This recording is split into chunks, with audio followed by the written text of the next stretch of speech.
imploding right now in real time before our very eyes, with Trump and Musk tearing into each other inside the Oval Office and online. It appears that Elon Musk, after donating $277 million of his own money to the Trump campaign, after serving as Donald Trump's political heat shield for the first 5 months of his second presidency, did so while doing permanent damage to his business empire, to the federal government, and his personal reputation and legacy. But after all that, even Elon Musk is not immune from the golden rule that for Trump, loyalty is a one-way street. But Musk is not going quietly into the night. After days of Musk trashing Donald Trump's signature domestic policy, his big ugly bill, as Elon Musk called it, Trump finally broke his silence. Watch. Elon knew the inner workings of this bill better than almost anybody sitting here. And he only developed the problem when he found out that we're going to have to cut the EV mandate. He knew every aspect of this bill. He knew it better than almost anybody.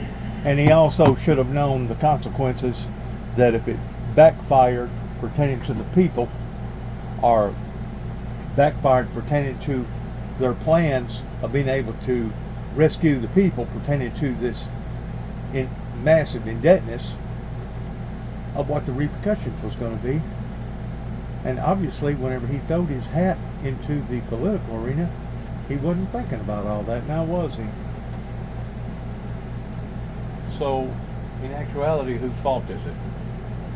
It's Elon Musk, because he didn't think it through regarding what if public relations turns against all this to the degree the way that they have, and which obviously they have, because they've been targeting a lot of the dealerships and everything else regarding anything that's even associated with Elon Musk. The president is protected under the presidential statutes. So even though the president gets up there and makes a kook out of himself, he can basically continue to still be the president. Now, I don't know how effective that he'll be as far as being an effective president or ineffective president, but whenever somebody steps out of the private life into the public life, and then they make a fool out of themselves, there's usually dire circumstances that falls in behind it. And obviously Elon Musk didn't think that through before he ever threw his hat into that arena. And he never had a problem until right after he left. He said the most beautiful things about me. And he hasn't said bad about me personally, but I'm sure that'll be next. Well, Trump was right about that. That is indeed what is happening next.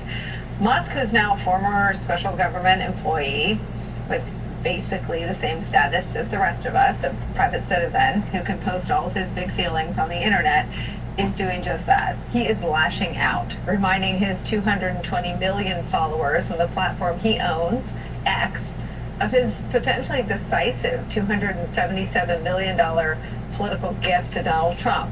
He writes this, quote, "Without me, Trump would have lost the election. Democrats would control the House and Republicans would be 51-49 in the Senate." Musk went on to say, quote, all caps, "Such ingratitude." It went on and on and on. Trump even threatened to cancel Musk's billions of dollars worth of contracts, to which Musk fired back, accusing Donald Trump of, wait for it, covering up his role in the Epstein files. Yes, Elon Musk went there. The Epstein files. Now, the Epstein files are government documents from the investigation into the disgraced financier and convicted sex offender Jeffrey Epstein. It animates, it takes up a lot of heat and energy on the right. But as sordid as this all is, and it gets worse, let's stop here for a second. Why does any of this matter, right? Two tarantulas in a bowl. Why does it matter? Well, here's why. When the most powerful person in our government fights with the richest person in the world, we, as a public, get to peer deep inside the most corrupt and superficial alliance in American political history. And as they claw and strike rhetorically at one another, they affirm our deepest concerns and suspicions. Trump confirms that I want to weigh in on what she's talking about here. We are concerned. We are concerned. But we're concerned about the national debt. We're concerned about our children and our children's children. We're concerned about our future. Whenever it comes to Donald Trump and Elon Musk as them being individuals, I'm sure the majority of the people could care less. It's the news that basically distracts the American people by emphasizing on one thing whenever we should be emphasizing upon the real thing. And what is the real thing? The real thing is that a group of people, a group of rich people, reanalyze the situation even closer than what they did in the original trajectory, and they have decided that this is a bad deal and it just ain't going to work. Well, people like me was trying to tell them even before Donald Trump become president, in their aspects and in the way that they was going to handle this was not going to work.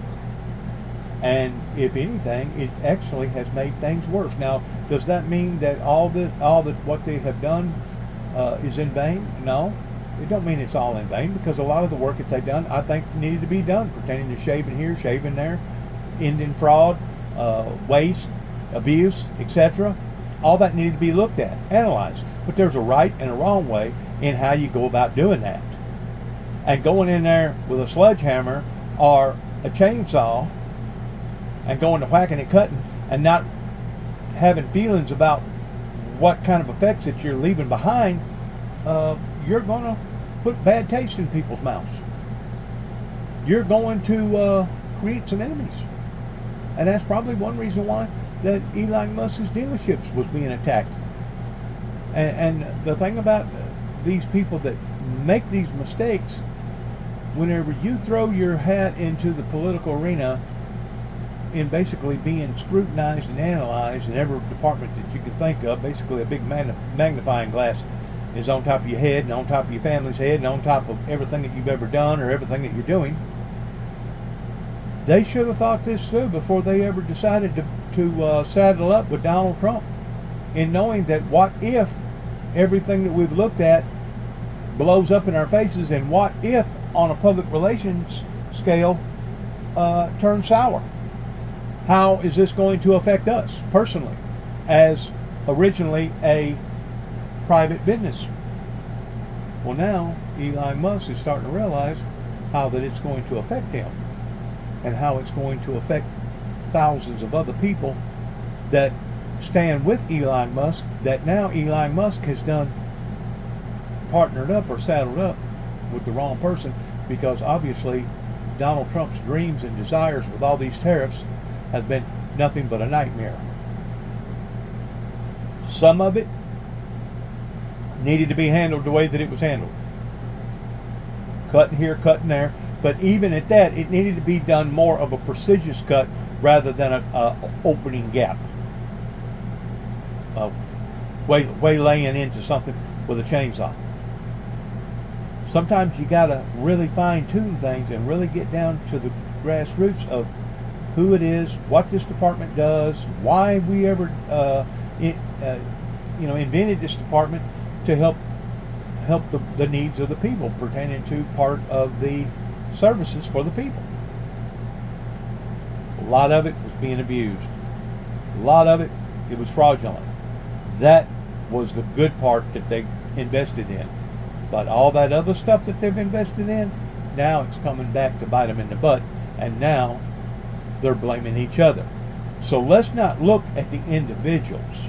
Let's look at the concept of what the original concept was pertaining to their golden plan. Supposed to have been the golden deal, right? Well, now they're realizing that has failed. So let's not focus on the wrong imagery pertaining to either one man or the other, but let's focus upon to the dream or the ideal that they had, or they said that they had, that they was going to be able to save America $2 trillion a year. Come to find out, they'll be lucky if they save America $100 billion a year, much less $2 trillion a year. he's only in it to enrich his companies. And Musk confirms that Trump was always for sale. That's where we start today with some He of our has. favorite He has reporters been. and friends. New York That Times. ain't news. See, once more, these media people, they want to get on national TV and they want to create news. Create news is supposed to be. It's supposed to be non-attentive whenever it comes to what real news is. Real news is supposed to be based around the needs of the people, pertaining to the cruciality of it, pertaining to the sensitivity of it, pertaining to if it affects our lives directly or indirectly, and two people that's squabbling between one another like two alley cats, so be it. I kind of halfway figured it was going to happen to begin with. Once you've seen Elon Musk back out of the deal, and once you started seeing all these attacks on these dealerships, I started realizing, yeah, buddy, you done stepped off into something you didn't realize that you were stepping off into pertaining to the political arena. See, the private sector has really no business in being with the political sector, because the private sector has been so dominant pertaining to social media and AI and all this other stuff. They're trying to bring that particular entity on board pertaining to it being basically a utility.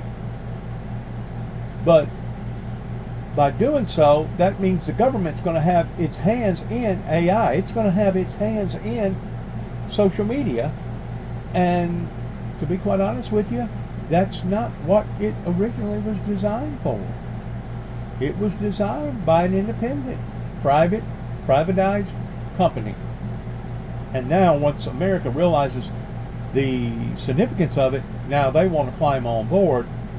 That way, Elon Musk or the other guy, named Facebook, ain't going to monopolize this particular commodity that now people are looking at towards being a commodity. That's my opinion. That didn't cost you nothing. But, you know, hindsight is always supposed to be better than the other way around. And basically somebody didn't make plans or adjustments towards what if. You got to go through the what if scenario. What if this doesn't work? What if this is a bad move? What if this just isn't going to make sense to a lot of the American people? What if they turn on us? What if they turn on the plan? What if they turn on the president? What's going to be the whiplash from all this? Well, now Elon Musk is starting to see that. News correspondent Teddy Schleifer is here. Also joining us, the president of Media Matters for America, Angelo Carasone. And with me at the table for the hour, New York Times editorial board member, MSNBC political analyst, Mara Gay. Teddy, I got to start with Elon Musk, who seems to have won round one by invoking the Epstein files. What gives?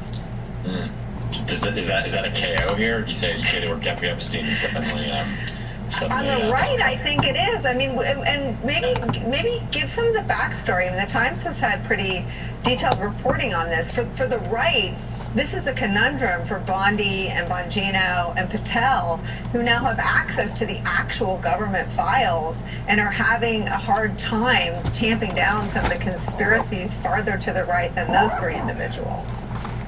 Sure. I mean, the fact that Elon went there, as you put it, the speed by which this has disintegrated to Jeffrey Epstein is a marvel, including to some of Elon's own friends who I've been in touch with throughout the day today, who are shocked that, people that I texted at 12 o'clock, by 2 o'clock, their phones are dropping and their mouths are agape.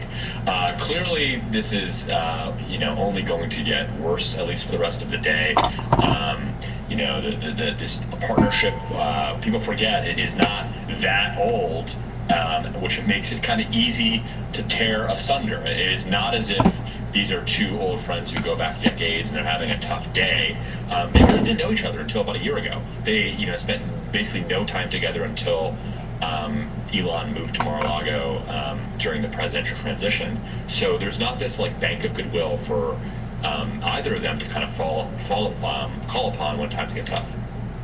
Angelo, we should say as a news organization, we have no reporting to back up or explain what Elon Musk is tweeting about. But Elon Musk finds himself in a financial and reputational ditch today. Let me show you what Scott Galloway had to say about Elon Musk's legacy right now.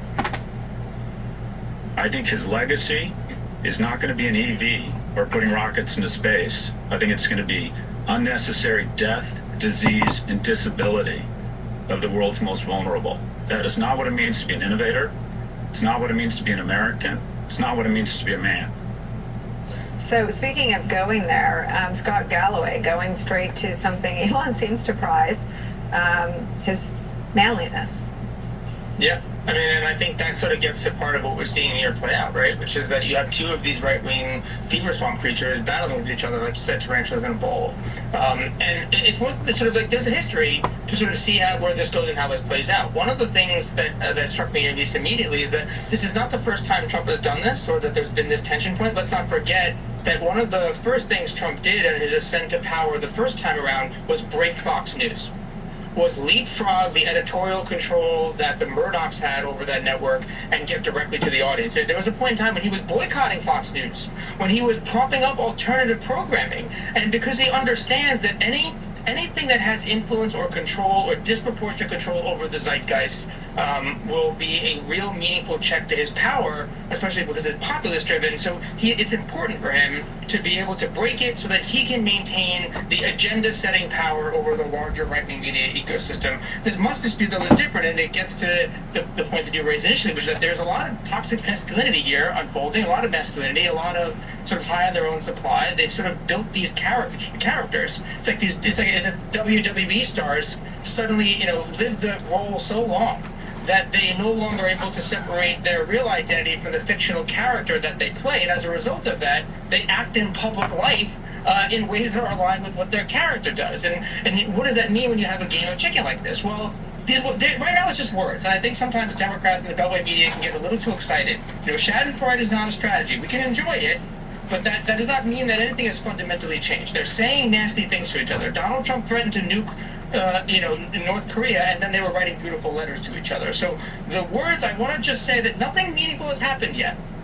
They haven't done anything. Elon Musk hasn't tipped his hands on that little algorithm scale and given a multiplier or started limiting or depressing the content of sort of Trump and Trump allies yet, right? He hasn't tried to tip the scales. He's identified some fractures and some soft spots that he said he's willing to hit them, but they haven't done anything yet. And vice versa. Trump has threatened, they haven't done anything yet. And I think that, to me, is the core here, is that you have two people that are deeply tied into this zeitgeist that believe that feminism has somehow eroded the testosterone and masculinity of men.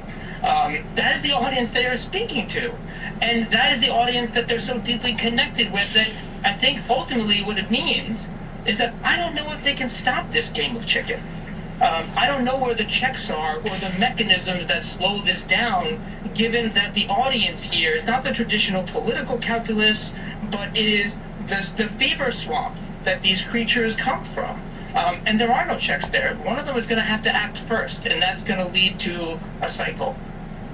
Well, Angela, let me just push back respectfully. I mean, the insurrection, no one does anything except use words. Words like, I didn't lose. The election was stolen from me. So there are acts, the most sprawling investigation in the history of the United States Department of Justice emanates from words. And these aren't just words. I mean, Elon Musk's last barb on the media platform he controls, and I'd be shocked if he wasn't manipulating an algorithm to make sure that everybody sees what he tweeted about Trump and the Epstein files. Yeah, I don't want to dismiss that. You're right. The words are very significant because they lead to external actions. And I think that's the part that's so critical here, is that Musk, because he is so deeply tied into the zeitgeist, he knew exactly where to hit. And that Epstein files, you had to have Teddy explain that, right? Because many in the audience here don't really even understand how significant that is to the very base that Trump and Musk are both speaking to and lobbying for support from, because they are going to take that support for their political power. That is part of how Trump came to power, is that he organized power and used to be considered the fringes. So I don't want to diminish the power of words. I'm not trying to suggest that. What I'm trying to say is that this is only the beginning. And these words have so far laid out the soft spots and the fractures. but I don't know where the check is or the guardrail to stop them from taking additional action, from stopping Trump from saying, you know what, we are going to review the security clearance of Musk, given all the reporting, right, which hasn't really happened yet. You know, with Musk starting to threaten government space launches with these contracts, or to start tweaking the algorithm, or to start promoting antagonists of Donald Trump in meaningful ways. You know, the government is so worried about TikTok, right? Because they can influence the ecosystem and the political contours. Well, Twitter has the same potential if you start to tinker with it in similar ways. So that's what I was referring to, is that they've only just begun, and the very landscape, that masculinity piece that you sort of started out at the beginning, prevents them from backing away from the ledge right now. There's Yeah. not a referee, there's not an arbiter, it's not clear how it stops. Yeah, I mean, Teddy, the one referee is the consumer. And it's not just Americans who aren't buying Teslas anymore. There's reporting in your paper about how Germans are not buying them either. Times reports this: Tesla sales in Germany dropped in May for the 5th month in a row, as demand for the electric vehicle maker continued to slide across much of Europe, despite Elon Musk's efforts to turn his focus away from his U.S. government activity and back to his companies. Registrations of new Tesla cars in Germany, Europe's largest car market, dropped more than a third from the same month last year. Data released by that country's Federal Motor Transport Authority showed Wednesday Tesla sales in other European countries have also remained depressed, falling more than 67% in France and 29% in Spain in May. That's a Yeah, big and deal. right now, one of the That's a big deal. That's a big deal pertaining to dollars and cents, because you're talking about a multi-billion-dollar company that now is starting to feel the effects of all this. Well, now Elon Musk is starting to realize that obviously he saddled up with the wrong partner, or had the wrong desire, or the wrong ideal, or the wrong dream, or whatever. And from a company standpoint, probably the best thing for the company to do with the stockholders would be to vote Elon Musk completely out of Tesla and re-image your company. And I tended to wonder that was the primary purpose for Facebook doing what Facebook done towards going to Meta, was because something was stirring inside that company and they needed a new face or a new name with the face. And that's what they done. They changed the name from Facebook. Of course, just about everybody and their brother still calls it Facebook, and it'll probably continue to stay that way for years and years and years, and it may not never alter or change over to a full-fledged Meta company. But usually whenever companies do this, whenever your stockholders that's invested in these companies, whenever they do something like that, from a PR perspective, they do it for a reason. Especially if the main honcho that they had in there all of a sudden basically made a fool out of himself. In other words, they're going to have to put somebody else on front of the cereal box. And it's really sad, because basically religion under the name of Christ, you gotta kind of look at religion pertaining to the Lord Jesus Christ towards basically being the same thing. It's a company. It's like a major monopoly that all these other different companies have tied into. Okay? Why other companies or other churches hadn't gotten in behind the Windmill Ministries missions is still beyond me to this day, because they know that the things that I'm teaching and telling about is in fact factual, coming out of Bible prophecy. But yet now I'm still not seeing a movement from that, which leads me to believe that maybe these people really are doomed. Maybe these people really do want nothing more than doom and despair and agony on me pertaining to what's going to be falling upon to the country because of this. Elon Musk made this move himself, or his investors around him didn't discuss the things that was a possibility that they should have had before they ever threw their hat into the political arena with Donald J. Trump. And now they're starting to feel the heat. most amazing charts you could show would be to look at Tesla's stock price today, which at about 12 o'clock, when Elon Musk and Donald Trump began going back and forth with one another, Tesla stock is down now about 15%, which just sort of shows the Musk-Trump alliance. And, this was a company that had a fantastic rise right after the election because people anticipated the Musk-Trump relationship being huge for Tesla. And I think it has evolved in unforeseen ways where, this liberal car has become a touchstone for the right. And now you have conservatives who might be turning on Tesla, right? I mean, we don't know exactly who's selling the company stock today, but I can tell you, the timing here of the stock performance was that its depreciation began in the noon hour when Trump began going after them. So this is an unusual position for Elon Musk right now, where the fear might be that he is It may be an unusual position for Elon Musk, but at the same time, you got to look at other executives and other businesses. I'm just going to throw this one out there just for an example pertaining to Chesapeake. There in Oklahoma City, Oklahoma, that was associated with oil and gas. It was one of their presidents that basically bamboozled or went astray, and I forgot how many millions of dollars, something like $200 million or something like that he pulled out of the account without getting the approval from the rest of the stockholders, and they called him down on it and had to make some arrangements, the way I understand it, and later that individual wound up crashing into a concrete bridge railing, and his car exploded and basically killed him. Now, I don't know if that was planned. I'm sure there was probably an investigation on it to some degree with somebody being worth that kind of money. But I do know that disputes happen among company leaders whenever they have that kind of power and that kind of influence. And now it's going to be looked upon towards, hey, we got a problem. It's a real problem that's going to affect the company. And the focus will leave the president to the point that now the company has to survive. And how's the company going to survive? Is it going to change its name?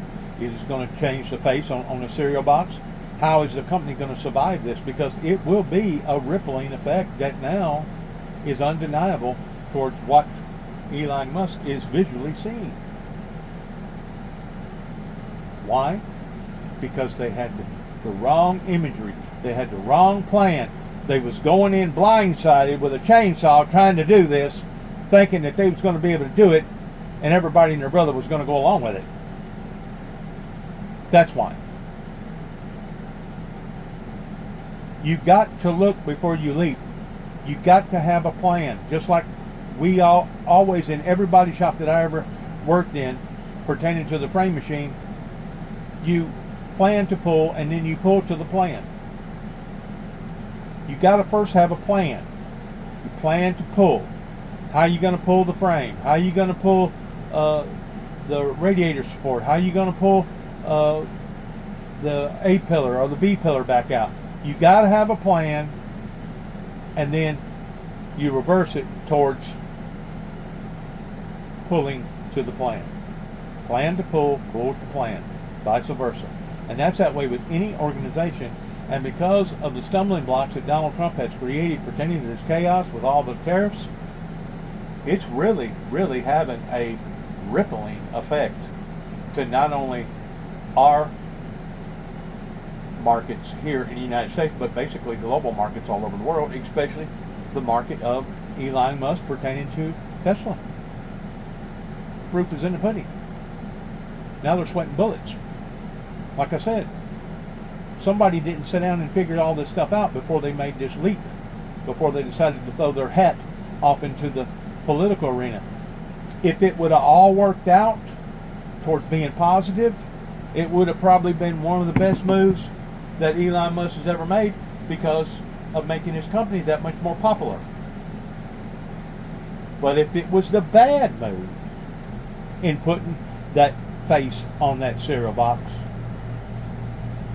now it's going to have the same effect in the opposite direction, in a negative direction, not a positive one. So Elon Musk should have thought about all that, or should have had his consultants sit down and figure all that stuff out before he ever made the move towards saddling up with Donald J. Trump. Or that's the way I see it. That information didn't cost you nothing. You can take it for what it's worth. But I'm telling you right now, whenever the power players realizes that the imagery that they have desired isn't going to work, or the plan isn't going to work, now they're going to look for scapegoats. They're going to start blaming each other because they don't want to go down with the ship. Well, it was his fault. No, it's your fault. No, it's his fault. Well, the bottom line is this: it's all of them's fault, because they fell into a temptation that turned into a trial, and now the trial is exposing itself towards what exactly that they had intentions of doing. And instead of saving the United States people $2 trillion, they'll be lucky to save the American people a few $billion. And like I said before, trimming here, trimming there, finding out that there was fraud here, finding out that there was waste here, all that's good. As long as it's done appropriately and effectively, all that is good. I'm behind it 100%. But don't go in there with a chainsaw, and don't go in there swiping and cutting and basically hacking and whacking, thinking that you're not going to affect people's lives, because you are. Don't think that you're going to do something like this and you're not going to create enemies, because you are. That's the reason why his dealerships has been attacked. Because why? Because he's created enemies. Why did he create enemies? Because he saddled up with the wrong person, with the wrong desire, with the wrong dream, with the wrong program. And that Tesla is a company without a country, if you now have liberals and conservatives who have bones to pick. Axios has some reporting on what Teddy's talking about. Tesla, SpaceX reputations crater. A new Axios Harris poll. Quote, Tesla was in 8th place in the 2021 reputation ranking of America's 100 most visible companies, but last year tumbled to 63rd and now is near the bottom at 95th. It placed dead last in character, while placing near the bottom in areas like ethics and citizenship. Well, consumer sentiment is certainly one way that Americans who are frustrated and people around. Let's look at another company real quick. Let's look at Walmart. Let's look at the Walton family. That was a private entity. It was the politics that wanted to saddle up with Walmart in basically being one-on-one, hand on foot. Not the other way around. It wasn't necessarily the Walton family that wanted to saddle up with old man Senior Bush, but it was vice versa whenever they realized the potential in behind Walmart. Well, could you only imagine if Walmart saddled up with somebody like Donald J. Trump, that was the head CEO, the president? Maybe it would be one of the Walton members' families themselves, and then all of a sudden this blow up the way that it did. Could you only imagine what that would plummet to their business pertaining to their Walmart brand? It would be devastating. That's the reason why private entities need to remain private entities. Now, I realize that because of the enormity, because of trying to translate a private entity into a public entity regarding basically being a commodity, because of social media and AI and all this other stuff, is so now, I guess the right word would be demanding. Worldwide, the government wants to get involved in these things, but AI, it was Google, it was social media, it was Facebook, it was all these other programs that got in front of the governments. But look at what it's going to cost Elon Musk on a personal level, because he may very well have to step down to save the company. That way the company can put another face on the cereal box, similar towards what Facebook done towards making it Meta. I'm pretty sure something was going on within the company. I don't know what it was. I don't know what was stirring them up towards doing that, towards changing the brand. But they did. They changed the brand name, and even to this day, people still see Facebook as Facebook, and probably will now until the end of time. But at least from a legal perspective, they did change their face. They did change the name of their company. Now, for what purposes that they've done that, I don't know.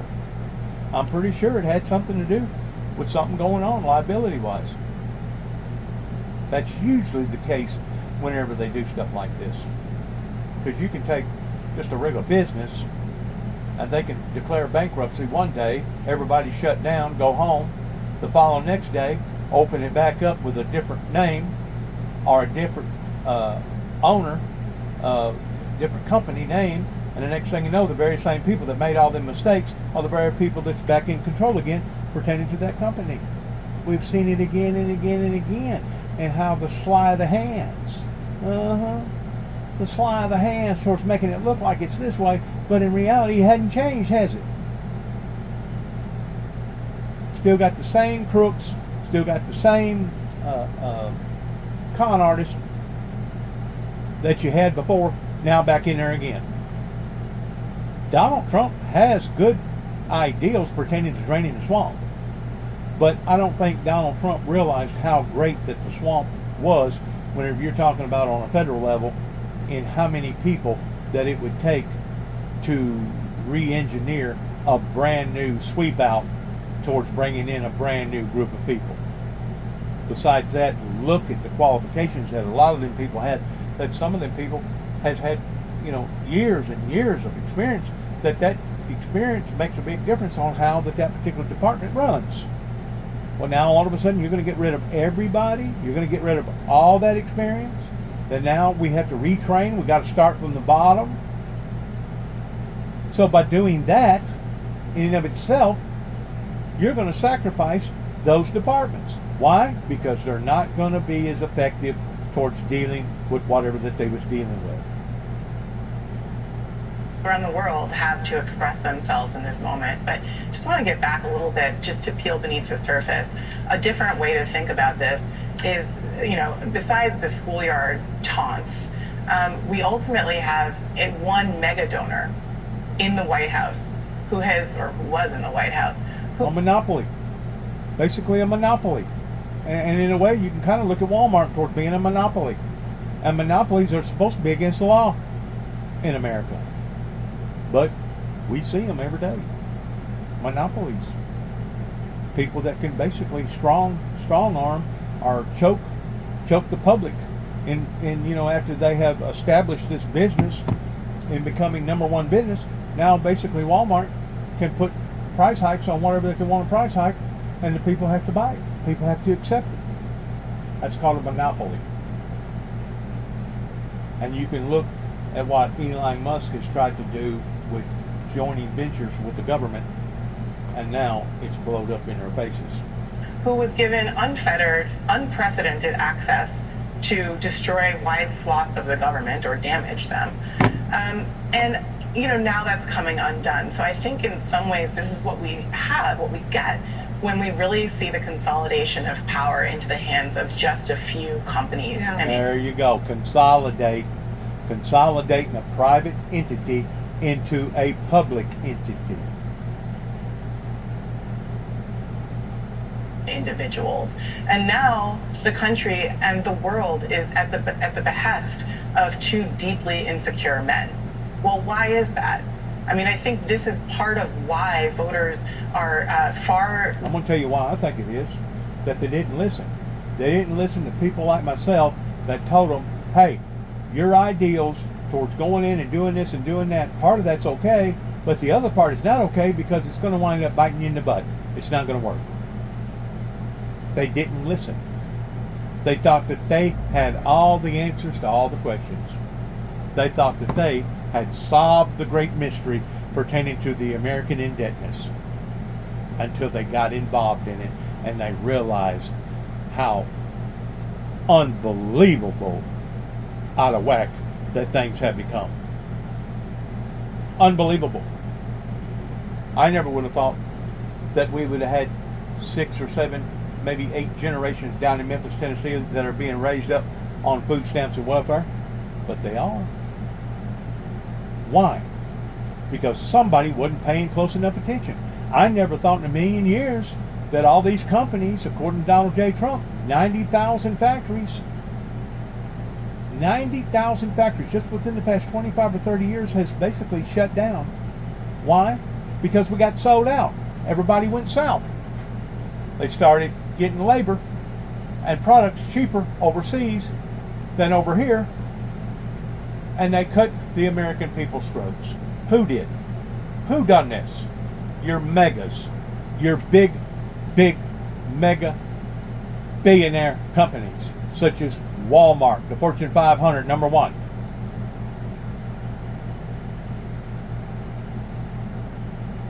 I've never seen so much stuff being out of order. And I've never seen our politics being run this way. And I guess it goes back to, well, who's actually running the show over there in America? Well, it's a bunch of people that run with the hippies and the yippies, and basically was at Woodstock and cut their hair and trimmed their beads and put on some nice presentable clothes and a nice shirt and a nice pair of slacks, and went in to the political business. That's who we've had running the country for the past 25 or 30 years. The baby boomers that have went in and stifled this thing. Stifled it. That's sad. That's sad that your business consultant, your smart people, your people that's intellectually smart, allowed for this to go this far, this long before anybody awoken to it. So, going back to my original statement that I made about COVID, which I know COVID was horrible, especially from a world perspective. On a global perspective, global was horrible. But from our perspective, if what it took to awaken the sleeping giant pertaining to COVID, then there is a silver lining to COVID. If this is what it took to awaken the American people, to awaken the sleeping giant to the degree of starting to analyze and look at things in a much, much closer way, regardless whether it was local government, state government, federal government, then that would be the silver lining to COVID. But as of right now, we're in the middle of the storm, and it seems like the storm is only increasing. It's becoming more turmoil. Less excited about Elon Musk, who, by the way, was a political liability for the president, than they were, sadly, about the immigration policies. Even though I have a lot of problems with that, I think we should have a lot more compassion. You know, voters didn't really vote for Elon Musk.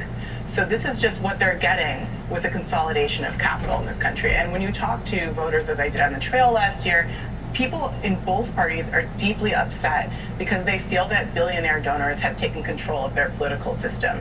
And Donald Trump was supposed to be above that, and he's not. We've known that, but really, you know, he's actually the one who let the fox in the hen house. That's right. And now the rest of us are suffering. You see deep uncertainty in the markets, deep uncertainty in companies where people don't want to invest because they too are at the behest of the egos of half a dozen men. It's a real problem. There you go. Insecure men is, you know, sort of the thread that runs through a lot of it, and that they're now taunting each other on social media in a manner that's, you know, conduct that gets most kids, you know, sidelined from school activities. Sent to the principal's office. Cyberbullying is not, is pretty frowned upon because of all the power. And you talk about hurting people here. I mean, a lot of the damage Elon Musk did by destroying USAID has led to deaths in countries where there were people benefiting from PEPFAR programs and other foreign aid. Yeah, I think that is just tragic that we have allowed, again, what is essentially a single man special interest group, a mega donor, to single-handedly almost reshape America's image in the world and more. Mismanagement would be the word that I would put. Mismanagement. And out of all the people that's supposed to know how to manage, you would think one of the strongest companies in the world, pertaining to the richest man in the world, would be able to know how to manage. And more importantly, harm the lives and potentially, it appears, end the lives of some of the world's poorest people. I believe they'll be teaching about that in classrooms to come. Allowing him to do that is really what we should be looking at. How did we get to a situation, a scenario where we had this one man, we gave him the capacity to end decades of soft power that went to helping people around the world, improving people's lives. I mean, you were part of the Bush administration. You think about the impact of HIV drugs around the world. My colleague Nicholas Kristof has been writing about the deadly and just tragic impact of USAID having to recede from the world. And for what? And why? I think we could delve into his psychology, into his insecurities, and that's fine. But really, we shouldn't have to rely on the goodness of any one individual. That's why we have a democracy and institutions and checks and balances. Well, And they're failing. That's They're why we have them. failing. Yeah, that's They're why they were failing. there. All right, no one's going anywhere. We have someone who spoke to a lot of what you're talking about. Kara Swisher knows him. Teddy does in the same way, but I'll show you some of what she said to me about Elon Musk on the other side of a short break. It's a conversation we tape for a new podcast, which drops on Monday, but we have some of it for you today. We'll show it to you on the other side of a break. I'm going to say this before it goes back on. Through it. Maybe, in a way, in a roundabout way, maybe I'm partially responsible for this happening. And it's not that I've done anything directly, but I brought out some key elements pertaining to biblical Bible scripture, pertaining to do not throw your pearls before the swine, number one. And number two, the Christians, or a Christian nation pertaining to our government, isn't supposed to be used and taken advantage of towards being somebody's whipping post.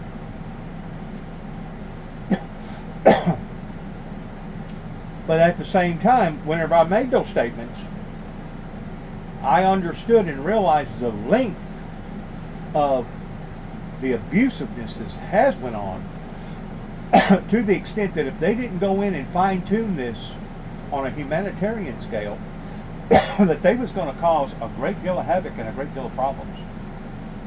And that's what they've done. They've went into it blindsidedly with a chainsaw, cutting and whacking stuff, and now we're starting to realize that the damages that they've done is irreversible. There are people right now that are literally at their wits' end, of course, not knowing what they're going to do. It's kind of like setting somebody up. If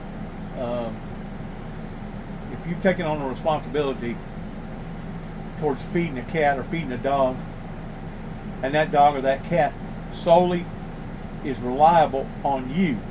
In other words, you've taken its original instincts away, and now it's become a pet. And all of a sudden you decide one day, well, I'm tired of this pet being a pet.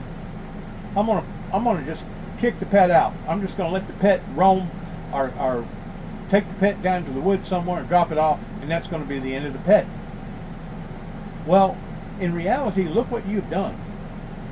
You have basically set that pet up for a disaster, because you was getting that pet to solely rely upon you towards being its primary master or its primary feeder or its primary protector or whatever, and now all of a sudden you're going to kick it out to the side. The same way with what our government is doing to a great deal of people in other parts of the country as well as our own, in basically setting these people up, feeding them, and now all of a sudden we're going to jerk the biscuit out of their mouths and say, you know what, you ain't going to get that. We had the same type of ripple effect when it came to Roe versus Wade pertaining to all the abortions. You allowed for all these young girls to become, I'm going to use the word addicted. Addicted to the degree that they felt like that, hey, just because they had a license to go out here and commit murder in aborting a child, some of them was actually doing it 2 and 3 times a month, rather than using other means towards protecting themselves, that they wouldn't wind up getting in that type of trouble to begin with. And now all of a sudden, bingo, boom, bam, we're going to use the godly approach towards saying, oh, that's ungodly, in which it is, because the abortion should only be used, I believe, in incest, rape, or of the danger of the life of the baby or the mother, or both. That there is a reason for abortions, but they shouldn't be abused. So all of a sudden you're going to jerk the biscuit out of all these young girls' mouths and tell them, hey, you're going to quit this. Even after now they have become sexually overly sexually enticed in having so many sex partners, are doing the things that they was doing, and now all of a sudden you're going to tell them the consequences involved towards you can't get an abortion, and if you do, it's going to be illegal, and if you even go to another state to have the abortion, it's going to cost you even that way towards putting these girls in jail and etc., or putting the doctors in jail. There's a right and a wrong way about doing things humanitarily, especially after you have grounded or led various people in the wrong direction to begin with, the same way as the cat or the dog, and all of a sudden you're going to do away with the cat, you're going to do away with the dog, you're just going to throw it out and let it defend for itself. How freaking cruel would that be? How cruel would that be to take a cat and dump it down here in the middle of TWRA, Obion County, down here at the bottom somewhere, knowing that you had all kinds of other critters down there that would eat it alive. Literally eat it alive.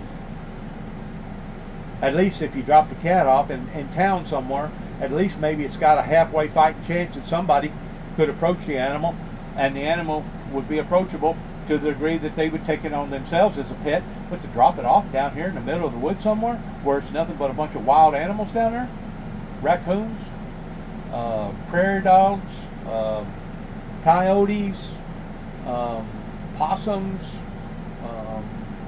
beaver, all kinds of different stuff down there that is vicious. They're wild. That's why they call it a wildlife refuge down there. You see the point that I'm trying to make? And now they're starting to realize these things, and they're starting to see the drawback from the public from a PR perspective, and now the damage has done been done. From a company perspective, it's probably one of the most stupidest things that Elon Musk could have ever have gotten himself into, by saddling up with a politician. There's no doubt their services will probably one day become a commodity. We know that, we can see that. AI isn't going away, social media isn't going away, but it needs to be tweaked, it needs to be privatized, and in lots of different areas it probably does need to be government governed, regardless of what government that it may be. So they have created this invention that now people like. They like this. They've become a taste to it. So with the computers and etc. And now they're having a clash of the titans pertaining to seeing the problems that they went in trying to do, but they didn't look before they leaped, and now they're realizing the consequences in the way that they've done it. Dealing with And that's exactly what it is. It ain't so much in what they done, it was how they went about doing it. There's no doubt different social programs need to be looked at. They need to be trimmed. They need to eliminate the fraud and the waste and etc. But you need to do it in a much more conservative, humanitarian way. You need to do it in a much more conservative, humanitarian way. But even at doing all of that, they still did not listen that the system is broken and it's unrepairable. The way that they're going to go about repairing it, because you could have put the Democrats and the Republicans in power at the same time and they still wasn't going to solve this problem. This has been a problem now that's been growing, and certain people have seen this. I've seen it whenever I first took notice of it becoming such an economical, financial burden or problem was whenever Obama got elected. Because, man, he had all kinds of programs out there pretending to change. In which change is fine, as long as it's the right kind of change. But whenever it's not the right kind of change, then it's not the right kind of change. And basically what it done to the vast majority of the American people, it left change in their pocket. It took our dollar bills and turned it into change. Now the megas out there, the Waltons and the big conglomerates, oh yeah, they profited. They used their head. They thought it through. They said, okay, this is our time. We could jump on board. Well, in the meantime, while they was doing that, screw the American people. We got boats. We got airplanes. We can get other people to build this same product for pennies on a dollar and bring it over here, and the people will still love it, and they'll still buy the same Hanes underwear with the same Hanes name on it, even though it was sold up by a bunch of illegitimate minors, 12, 13, 14-year-old little girls in sweatshops somewhere down in South America somewhere. The American people are still going to buy the same Hanes underwear because they like Hanes. And it doesn't say Hanes until we says it says Hanes. Well, what they was doing, they was stabbing us all in the back. All these mega companies, by doing what they was doing, because now we got 90,000 plus factories that shut down on account of it. And you wonder how come the drugs have become so predominant over here in America?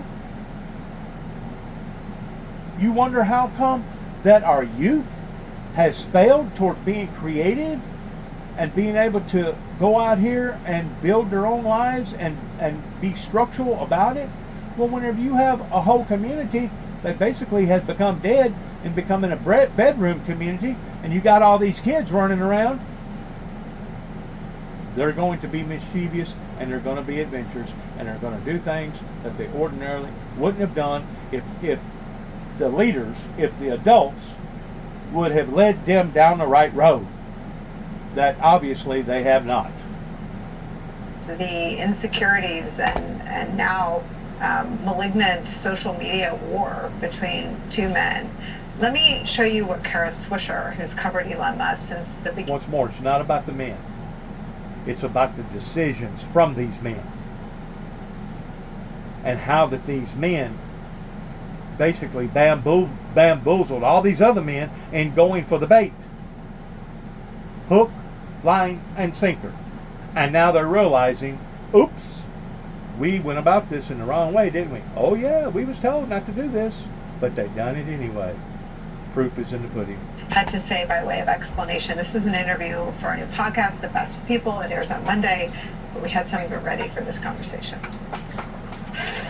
What is Elon Musk's trauma story? You know, one of the things I used to say to a lot of people I covered, because you could see that, the trauma, and obviously lack of therapy. We would have done very well if he had gone to therapy at one point, but he didn't. Bad person? No, he wasn't. I will tell he definitely had problems from the get with stuff around racism. And, you know, his family history is really quite fraught. And so I think he had a lot of trauma. And then he was, you know, he has obviously autism issues. And he's a creative person who's very deeply enmeshed in science fiction, whether we're in a simulation or not. Very creative. Do you think he thinks that we're in a simulation? He told me that as he got more acclaim, as people sucked up to them, as inevitably happens with rich people or famous people, most rich people now, he started to believe his own nonsense and became overly dramatic. At one point we did an interview where he said, if Tesla doesn't survive, humanity is doomed to me. I think that he started using drugs quite a bit. I think that's been well reported, especially ketamine. And if you've ever taken it, which I did, it's a very disassociative drug. So you understand the Trump. Oh, what's he doing with the government? I think Yeah. he has a thing in his head that he has this narrative in his head that the government is terrible. So Teddy, this is probably not as new to you as it was to me. I was in shock about who he was before Trump welcomed him in, and as Mara's alluding to, gave him the keys to the most impactful elements of our government, all of our personal data, the kinds of things that send a message around the world that America isn't all one thing, our soft power levers, the federal workforce that's been traumatized by design. What is this blistering fight with Donald Trump? How is it likely to end? We're talking at 425. Let's see where things are at 435. I mean, Exactly. you know, or 445. I mean, the reality is, you know, in kind of conversations today with some people around him, they're not really sure what his plan is. I mean, I can tell you, you know, Elon Musk has been perturbed by, you know, this budget bill, sure, but he's been perturbed by other things that Trump has done that's not gone public in this kind of ballistic way. So what? But keep in mind, nobody forced him to do this. Elon Musk, nobody put a gun to Elon Musk and said, this is what you must do. So where was his motives? Was his motives selfish in thinking that it was going to expand the company? I'm going to say more so than what it was towards caring about the people.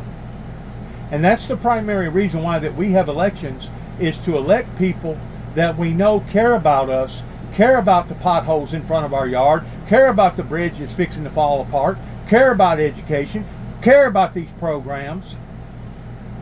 We elect politicians to better our lives, to better the government, not to worsen it. But at the same time, we expect for the government to run effectively and efficiently towards not putting everything and everybody in the red. So now it's finally caught up with all of us. And it's really a sad history, a chapter in history, because whenever this is all said and done, my friends, there's going to be a generation below us, regardless of what may happen, good or bad, that's going to one day read about us. No, that Ronald Reagan himself said, pertaining to the time capsule, the things that we know today, 100 years from now, they're going to know not only about the things that we knew, but they're going to know twice, maybe 3 times as much about us and about our mistakes. What are they going to say about us 100 years from now, was Mr. Ronald Reagan's question. That was the $64,000 question in the time capsule. Well, we see now what they're probably going to say. Publicly for the first time today that he asked Musk to leave. Did we know Yeah. that it was Trump that asked for his exit? I mean, it is true that Elon Musk was on a 130-day special government employee tenure, which requires people to leave after 130 days or not become special government employees. It is also true that that is a distinction that federal bureaucrats have gotten around for a while, and you can do some creative accounting to avoid that. I buy that Musk was kind of wearing his welcome fin, and you know, clearly Musk also wanted to get back to his companies, as he said very, very publicly, and you know, that's why this kind of choreographed rollout was so intentional, where Musk was doing interviews from SpaceX, and he was doing meetings with Tesla investors in a very public way because he wanted shareholders to know that he cares about his company. So I believe all these things were true, that it was good for Trump, it was good for Musk, but now they can both. If it would have turned out correctly. If a frog had wings, it wouldn't have to worry about bumping his tail every time it jumped. And Musk wants to go to Mars, and he's getting that. That's what he wants, and he really does. And that is, to me, his ultimate goal was that, and to get the regulators off his back. It's Tesla in any way, and that's going to help. Tesla's going down right now. Do you think so? Oh yeah. And it stops being viable? Well, I always say the planes are covered with the bodies of pioneers. I mean, they were a true pioneer in the space. I think the reason, even though he blames these protests and this and that and is stupid, I mean, he brought this on himself. Right. FYI, Exactly. these There you protests, go. so He stop brought it blaming on the himself. protesters. Teddy, is that the sense? I mean, the market certainly seems to agree with Kara Swisher's analysis. Yeah, look, I mean, this is a company that is in a precarious situation, to say the least, right? I mean, what exactly the future of Tesla is? It is such a company that is so enraptured in kind of current policy fights. I mean, they obviously were apoplectic during the Biden administration, that they weren't getting the love from a Democratic president that they expected to get from EVs, and then they became linked with this president who doesn't really care for EVs, right? And Frank, in fact, was not including EV subsidies in the big beautiful bill. So, this is a company that is so kind of dependent on federal government policy. It makes sense that Elon would want to influence it, but where exactly does this company go, given that they've now alienated certainly Democratic voters and maybe Republican voters now? Angela, I want to come back. My favorite thing you've taught me is narrative dominance. It goes away when a Democrat and a Republican are saying the same thing about you. And so I think the power of and I agree with you, at this point, these are just words, but the power of the words that Trump is using against Elon, that he's mad because he didn't get his EV subsidy, is not going to help his brand. He's not going to bring anyone back to Tesla because he destroyed USAID. He seized all of our government data for a tax break. Really? That's not brand enhancing. And on the other side, the narrative dominance relied on nobody piercing Trump's dominance in the bubble. The only person with more dominance in Trump's media ecosystem is actually Elon Musk, who's picking a side. He's picking J.D. Vance, who's as prominent in the fever swamps of right-wing disinformation and conspiracy theories as anyone. And he's not just saying Trump should be impeached. He's saying and J.D. Vance should be elevated. Yeah, and I think, I know even Kara Swisher said it when she was trying to describe, at least in part, to help explain and illustrate how Musk got to where he is that he has a narrative inside of his head that he just can't get unstuck, and he's living his life according to that narrative. Where did he get that from? We got red pilled on social media for years, and a lot of that is poisonous, and that gets to the core part of what you're getting to, which is a few things. One, whatever the outcome is over the long term, one of the things, and I really do think the Epstein thing is the most significant thing that Musk has said so far, because what it does is it puts poison into the system. Amongst Trump's base. That is a soft spot for Trump right now, at least amongst his own supporters. They are mad and feel like he's hiding something. And that goes all the way back to that interview a couple weeks ago that Bongino and Kash Patel did, the FBI director, deputy FBI director, when they said, look, Epstein did kill himself. There's no conspiracy here. People online were furious about that. Trump's supporters were mad about that. They turned on Patel and Bongino. It's the same. They want to have an answer. They have a narrative that something really dastardly was done and that there's some shadowy forces covering it up, and the idea that Musk is now linking Trump to those shadowy forces is a very powerful connector to the narrative that a significant portion of his audience has, and there's plenty of other little soft spots too, and he knows where they are. And that's the key here, because if you think about how Trump came to power, that was a big part of how he came to power. He came up and validated a lot of the narrative that a very large part of people believed. And Trump said, yeah, sure, I gave it to both sides, and I didn't pay taxes because I'm smart, and that's what rich people like me do. We screw you. So of course you need to hire me. Fire with fire. I know what's really going on behind the curtain, and I'll expose you all to it. And that's basically what Musk is threatening to do here. Could he ever unseat Trump? No, but what he can do probably is put a lot of poison in the system and take all those fractures and turn them into big fat cracks, and that shouldn't be discounted. And it will shake Trump's support amongst his base. There's no way around that, and it will shake his the support amongst the larger ecosystem that is helping prop him up.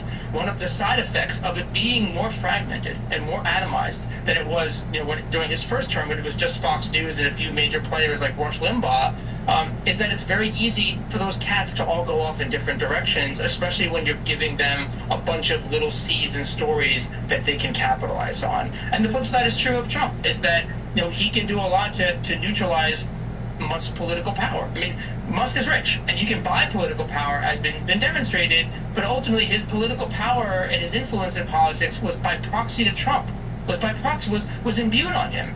And that's being neutralized, and that's part of the tangent here, and I think that's the bow. And the one thing I don't want to lose sight of is that as big and powerful as Musk is, one of the scary parts about all of this is that we are still seeing authoritarianism entrench itself and calcify. And like you said at the beginning, we're getting a sense of how it plays out. When they're mad, they use their power to punish, even if it's not appropriate.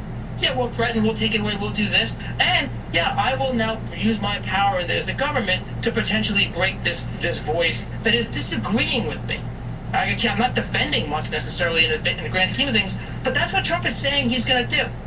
He's going to use his political power not to punish Musk for some crime, but to say, you disagree with me and I don't like it, and now we're going to punish you. And the conversation they're having right now in public, I bet they've had similar conversations about their shared political opponents when they were in the Oval Office or on Marine One or on Air Force One over the past 5 months. And that's the part we really shouldn't lose sight of here. That's right. There you go. Resorted, but there's also a very scary truth now that we're seeing stamped. We don't have to infer it anymore from the actions. They're telling us. That's right. That's right. Teddy, I want to come back to you on the platform.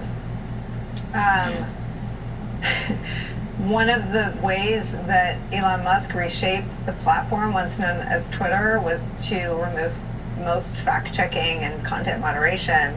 And those were things that he and Trump agreed on. There is now, again, from the platform owner, a tweet with, I'm sure by now, millions of views that says, quote, real Donald Trump is in the Epstein files. This is the real reason they've not been made public.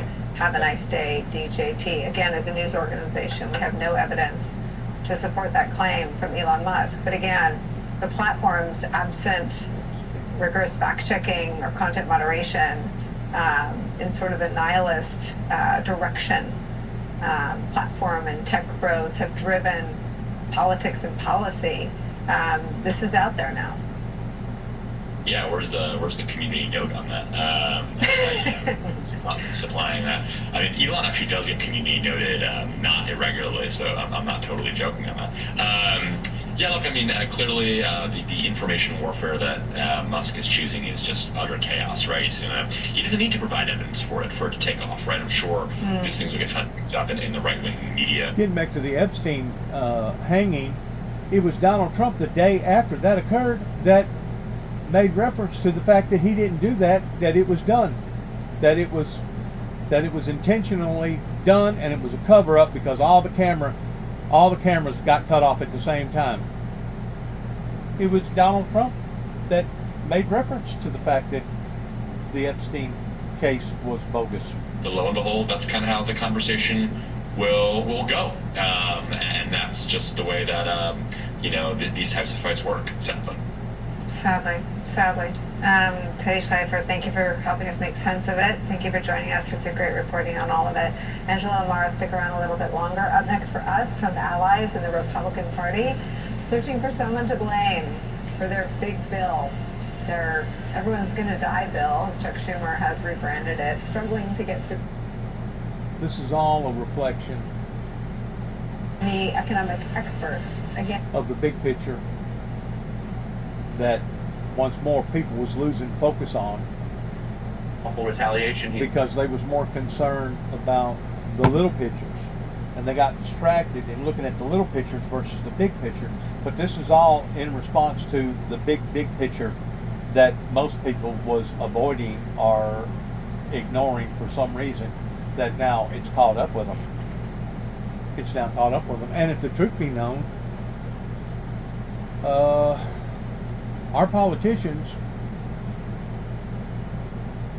needs to be blaming a lot of this stuff on themselves by allowing for somebody like this to come into their atmosphere, giving them all this information that now can be used against them.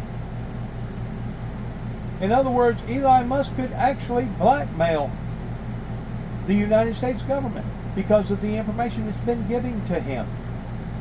And I know that sounds cold, crude, and callous, but whenever you're talking about billions and billions and billions of dollars at stake here, God only knows what kind of play is going to be played in, and these men ain't thinking it out towards what's going to be the consequences if I say this, what's going to be the consequences if I do this, what's going to be the consequences if I push this narrative a little bit further.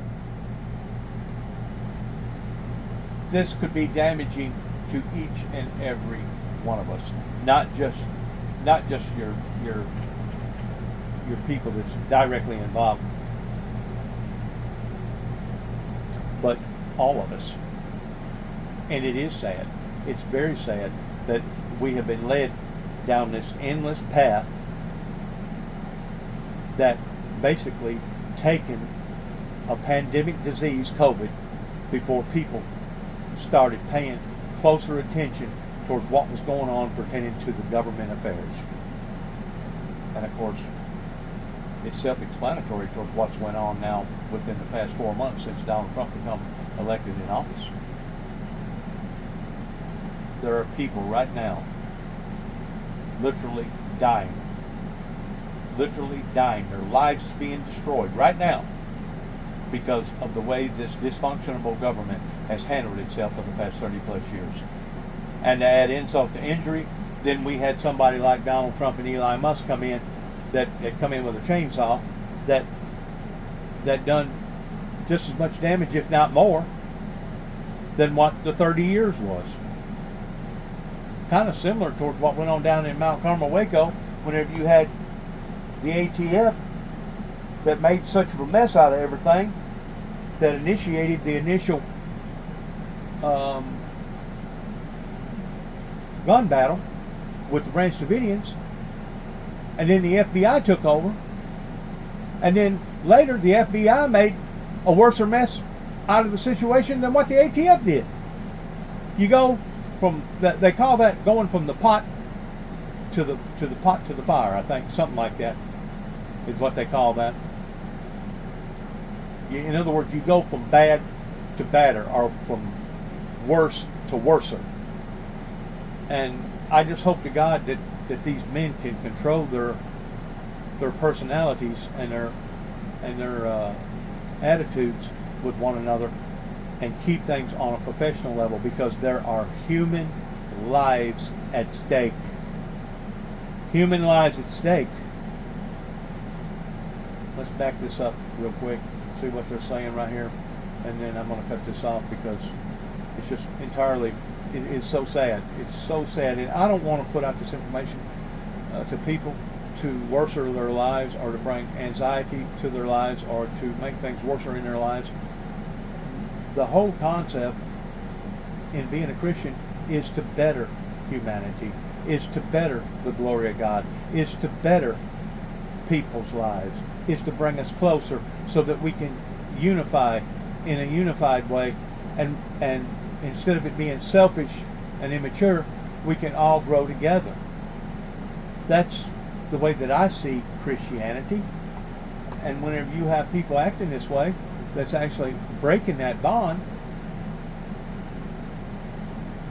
And don't get me wrong, if it was something that I said pertaining to do not throw your pearls before the swine, I'll take full responsibility for that. But you got to keep in mind where we started feeding the swine. This just didn't start yesterday or the day before yesterday or last year or 5 years ago. Because of people such little finite minds, they want to just stick with the category at hand pertaining to whoever's in power or coming in power or who's just left power. You got to go all the way back 30 plus years ago and realize where this thing went south in. She went south. They started giving away the farm. And now people are becoming aware to it. So I'm not putting out the information that I'm putting out to bring fear, to gaslight anything, or to bring anxiety into people's lives. I'm actually, once more, bringing this to the awareness of people as in being a concerned citizen. And that's what I have been from day one, since I stood out into the eyes of the people. Since 1988, whenever 9 tapes went to the White House, it was an individual that was a concerned, born-again Christian. And ever since then, I've been knocked around, I've been entrapped, I've been beat on, I've been slapped on, I've been demonized, I've been dehumanized by a group of people that claims that they have the same faith in the Lord Jesus Christ as I do. Why would you have wanted to do the brotherhood this way? The Bible is very self-explanatory towards that it would have been better for you to have tied a millstone around your necks and someone throwed you off into the ocean than for you to offend one of these little ones. I have been offended again and again and again. Beginning with the presidency at the White House, with the Reagans and the Bushes and Homeland Security, Secret Service. And I just hope to God one day I'll be able to tell my story accurately and professionally, and it will clear the muddy water. Because the whole time it was what? Based around bringing awareness to the public because of what again? A concerned American born-again Christian citizen.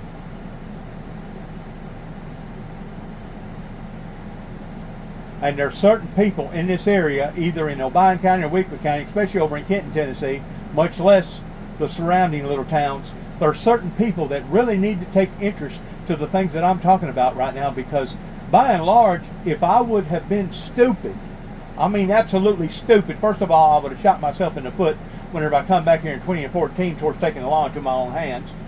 Me and my brother already discussed this, and we know that we was basically pinned in between a hard place and a rock. But what they wanted me to do was turn on my own government. That way they could have said, what, you see there, you see there? He's a traitor to his own people. In other words, it would have glorified them if I would have become so infested by all this that I would have actually started burning the American flag and turned on the American people. But I knew better than that, because I love my country. I don't love the things that my government's been a part of, but I love my country and I love the people in my country. But to be treated this way, either from countrymen pertaining to the people in my country, or to be treated this way by the brother and sisterhood in Christ, is an absolute scandal in what has occurred. And they're still wondering what has occurred. Why has everything went bad? Why has all of a sudden things just been disrupted? Well, the best advice that I can tell you is that you need to sit down and figure out a game plan and put all the dots together and not just a few of them, and try to figure out where you went wrong and how that you can right a wrong that's been committed upon one of your citizens. Because I never threatened any politician, much less a president of the United States. I've never threatened to do any bodily harm to anybody other than Satan, and maybe myself, because of the intolerablenesses that society has put me through over here. I'm being just as frank, I'm being just as honest, I'm being just as truthful as I know to be whenever I put out this material on open public domain.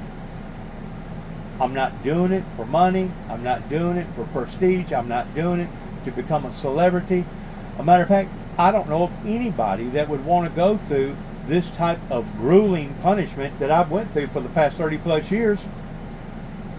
That, to be quite honest with you, standing up this last time in social media towards putting out all this information was a very daring move.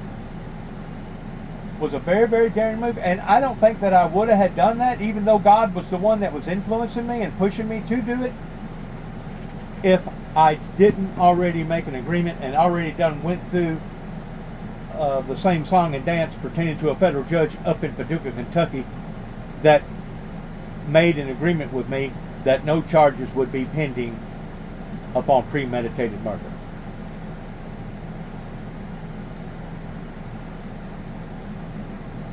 Because you're not supposed to be tried twice for the same crime, it's probably the only reason why that I ain't seen either the men in black or the people in white come out here with straitjackets towards wanting to put me in a Looney Tune house. That's probably been the only thing that has saved me, but to think that I had to go through that just for some sort of an insurance plan is a disgrace. It's a disgrace in what certain people up in Kentucky, which once more, I'm not going to blame all the people. I know better than that. But there were certain authoritarian people in Kentucky that made my life miserable for about 5 or 6 years during the time that I was up there doing what I was doing, praying and fasting for a revival, praying and fasting for peace, being a concerned, an American, born-again Christian citizen. It's a disgrace.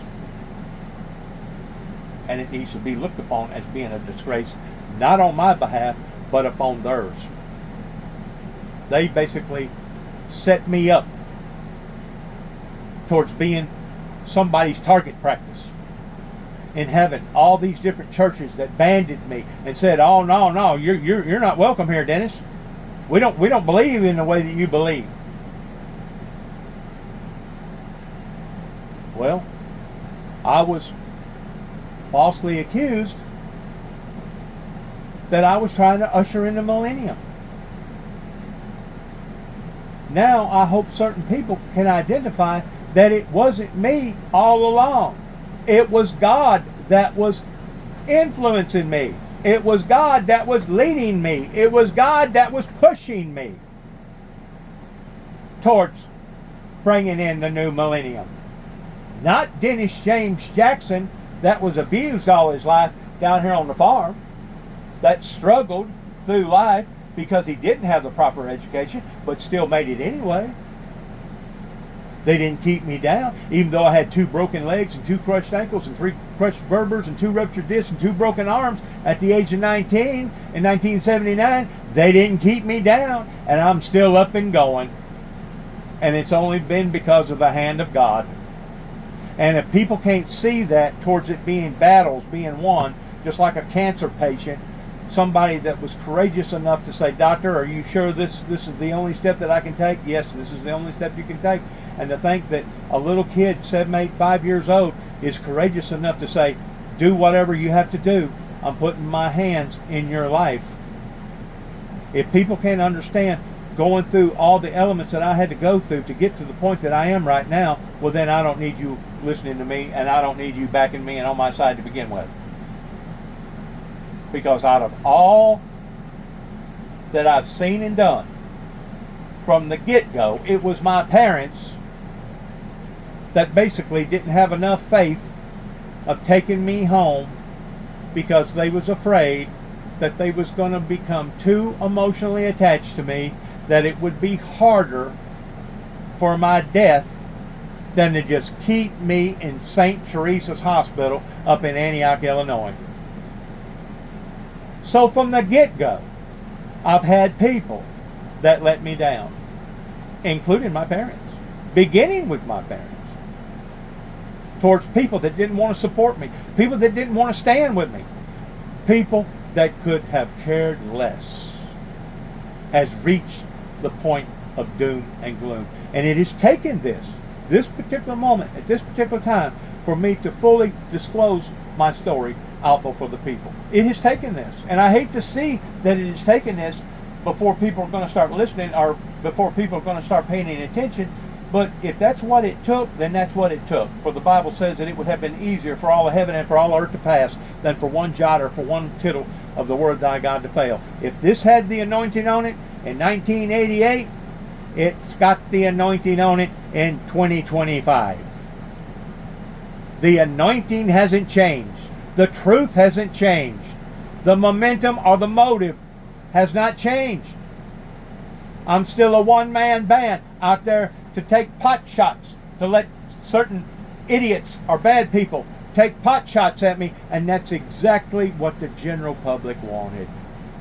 Because they didn't want to see biblical Bible prophecy, because they was too concerned about the latter part of the scripture versus the first part, where it says that there was given unto him a great sword to take peace from the earth, and that they shall kill one another. They focused more on the latter part of that scripture than they did the first part, and they automatically put me under the assumption of either being a liar or somebody that was doing this for self-recognition, or that I was the devil. Or that I was the devil in disguise. That I was the Antichrist or the false prophet is what they spewed out over in Kenton, Tennessee.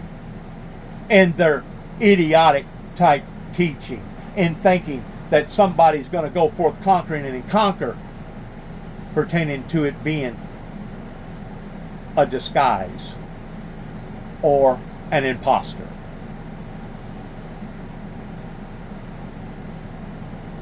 Now against Musk. Remember, whatever you think of Elon Musk, I will tell you, the president or any politician's political opinion of him should not affect or corrupt his government contracts. Those should obviously be done fairly based on what the government needs. And if NASA needs to work with someone and they do a fair bid, great. It shouldn't come and go with politics. That's the same standards we've mentioned for other issues. Well, here we see it in the Civil War, because Trump says he could terminate Musk's government subsidies and contracts. That's how to save money and dig it. The efficiency Musk promised. Musk's net worth has taken a huge hit this year. Those are the contracts, though, that continue to supply part of his empire. And as the spending bill hangs in the balance, Trump, of course, attacked Musk in the press, and now he's announcing something that they didn't say last week. He's claiming he fired Elon Musk. Different storyline. It's also, we should know what some experts thought accounted for Musk's anger. Republican veteran Bill Kristol actually suggested that just this week. Trump now posting that he was the one who asked Elon to leave because he was wearing thin. Those are fighting words for a billionaire who has not been publicly fired in a very long time. And then, as I told you, here's what another part that matters, and that is telling. The president accusing Musk of basically being in all this for himself, that it wasn't about efficiency or helping the American people, but Musk was really mad he couldn't get more money out of the federal government under Trump. Quote, I took away his mandate. It forced everyone to buy electric cars. This is something that Trump basically posted, and then he said it made Musk go crazy. Quote, unquote. Now that's an accusation, of course. There will be more reporting and discussion, especially with Musk not coming back. More people in government tend to leak, or they share emails, or they try to show what really happened. But if that is a pay-for-play scheme, it does undercut not only Musk, if it was all about, according to Trump, him just getting money for his businesses, his electric cars, not efficiency, but also, and I say this respectfully, it undercuts Donald Trump as well. Exactly. Because this is the person Donald Trump hired Exactly. and empowered to do all this stuff for all these months. So Trump thinks he's dissing Musk and he's pushing out these attacks in real time because it's all been quite a hectic day. But he's telling on himself, if this is, after all his experience and his second go at the job, he's still picking people who were out here to get your tax dollars separated from you for themselves, not to help the country. As for the electric vehicle credits, well, that would, of course, help Tesla. It actually speaks volumes about both accounts. It speaks volumes about the fact that Elon Musk probably had selfish intentions in going in and trying to do this, thinking that him and his company was going to benefit from it, that could really and truly care less about the general public. But it also speaks volumes, proof is in the pudding, pertaining to Donald Trump not willing to accept responsibility towards making bad decisions himself, that now wants to push all the blame off on the richest man in the world. Now, people, I've said this before, I'm not the sharpest knife in the drawer, but I'm sharp enough to see what's going on and what has went on and what shouldn't have went on. But it did. Just as I was explaining to my so-called friends last night, yesterday evening late, that this was going to be the occurrence of all this, and they sit there and argued, oh no, that ain't going to be the end results. You're just imagining all this, Juby. No, I'm not. Whenever you're talking about affecting this many people's lives, you damn right. There's going to be people protesting. You damn right there's going to be people speaking out. You damn right there's going to be seeing a decline in your stocks pertaining to your business. Somebody, first of all, didn't think it through in what the repercussions was going to be if everything failed. And secondly, they went about this in the wrong direction to begin with. Some of it was good. Trim here, trim there, but do so in a humanitarian, prestigious way. Don't go to hacking and whacking and think that you're not going to have effect on thousands, if not millions of people's lives, especially people that has been sold in or devoted or basically entrapped pertaining to an addiction. They have been addicted to this free handout, and now all of a sudden you're going to jerk the biscuit out of their mouths. Good luck to all of us. God bless America. God bless our troops. God bless America, and good luck to each and every one of us. Heaven help us all. And as we end our program by saying, Shalom.